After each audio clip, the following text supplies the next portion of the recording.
Hi, my name is Lane Burman. I'm the General Manager of Cocoon Apothecary and one of the formulators. On Ask a Formulator, we have a question about Rosey Cheeks. This is one of our most popular products that we have, and we get questions sometimes regarding the scent of the rose and the overall scent of the product. Rose is one of those tricky things that smells different every time we order it.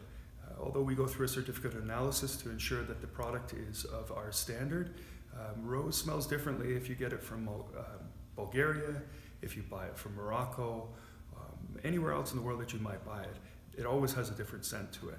So while we try to make sure that our rose is up to our quality standards, which it always is, we can't always guarantee that it's going to smell exactly the same as the last batch that you had.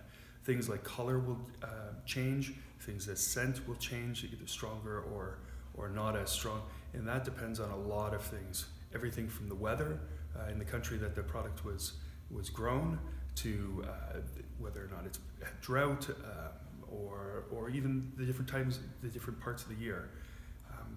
And things such as the rosehip oil, the green tea oil, the shea butter, the avocado oil, those all have different scents as well that happen from where we might order it.